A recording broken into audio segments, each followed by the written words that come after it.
بسم اللہ الرحمن ہمارے الرحیم۔ گفتگو کا موضوع ہے داستان کا فن۔ داستان پہ بات کرنے سے پہلے داستان کے لغوی اور اصطلاحی معنی پہ تھوڑی سی گفتگو کرتے ہیں۔ سب سے پہلے ہم ایک دو لغات میں دیکھیں گے کہ اس لفظ یا اس اصطلاح کے کیا معنی درج ہیں۔ فروز اللغات میں داستان کے درج ذیل معنی دیے ہوئے ہیں کہ قصہ، کہانی، حکایت، طویل افسانہ، سرگزشت، تاریخ اور شہرت۔ ان لغات میں داستان کے معنی یا تعریف کچھ یوں دی گئی ہے: قصہ، کہانی، حکایت، روایت، نقل، طویل قصہ اور لمبی کہانی۔ یعنی لغات میں داستان کے معنی قصہ، کہانی، حکایت، افسانہ، سرگزشت یا طویل قصہ ان معنوں میں ہمیں ملتے ہیں۔ اصطلاحی معنی اگر ہم اس ٹرم کے دیکھیں تو داستان کہانی کی ایک قدیم ترین یا اولین قسم ہے۔ داستان میں عموماً وہ کہانی یا قصہ بیان کیا جاتا ہے جس کی بنیاد تخیل، ما فوق الفطرت عناصر اور رومان پر ہو۔ داستان کا تعلق پڑھنے اور لکھنے سے زیادہ کہنے اور سننے سے ہے۔ اسی لیے عبدالحلیم شرر نے داستان کو فی البدیہہ تصنیف بھی کہا۔ داستان کی مختلف شکلیں یا اقسام ہیں، جیسے حکایت، فیبل، اساطیر، تمثیل، رزمیہ، لوک کہانی اور جاتک کہانیاں۔ یہ داستان کی مختلف شکلیں یا آپ داستان کی مختلف اقسام ان کو کہہ سکتے ہیں۔ اب ہم آتے ہیں داستان کے فن پر، یا جسے ہم داستان کی خصوصیات یا اجزائے ترکیبی بھی کہہ سکتے ہیں۔ تو داستان کا سب سے پہلا جزو یا اس کی سب سے پہلی خصوصیت وہ یہ ہے کہ داستان ایک طویل کہانی ہوتی ہے۔ طوالت داستان کا جو ہے وہ بنیادی جزو ہے۔ طوالت اور وسعت کی بنیاد پر ہی داستان کی بنیاد ہے۔ داستان میں ہر بات یا واقعے کو بڑی تفصیل اور جزیات کے ساتھ بیان کیا جاتا ہے۔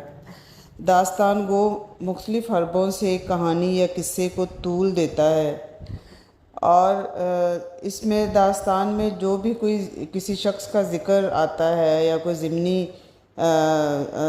کہانی ہوتی ہے تو وہ اس کو بھی تفصیل سے بیان کرنا شروع کر دیتا ہے۔ یعنی داستان میں ایک مرکزی کہانی کے ساتھ ساتھ کئی ضمنی کہانیاں یا قصے چل رہے ہوتے ہیں۔ تو چونکہ داستان قصہ در قصہ ہوتی ہے، اس لیے دوسری اصناف فکشن کے مقابلے میں اس کی طوالت تھوڑی زیادہ ہوتی ہے۔ اردو کی سب سے طویل داستان امیر حمزہ کو کہا جاتا ہے، جس کی 46 سے زیادہ جلدیں ہیں اور ہر جلد میں صفحات کی تعداد ہزاروں میں ہے۔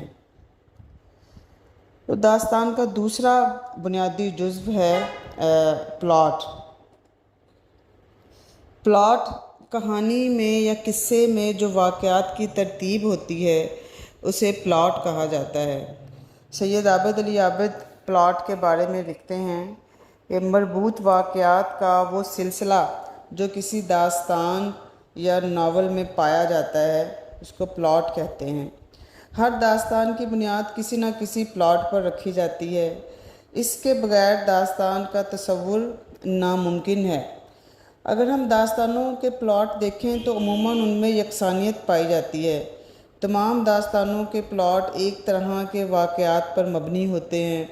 داستان کے مرکزی کردار یا ہیرو کو ہمیشہ جو ہے نا کسی مشن یا مقصد کی تکمیل کے لیے سرگردہ دکھائی دیا جاتا ہے۔ کہیں ایک نادیدہ معشوق کی تلاش ہے تو کہیں کسی سوال کے حل کا مسئلہ ہے۔ اس مشن کی تکمیل یا گوہر ملات کے حصول کے لیے ہیرو کو بے پناہ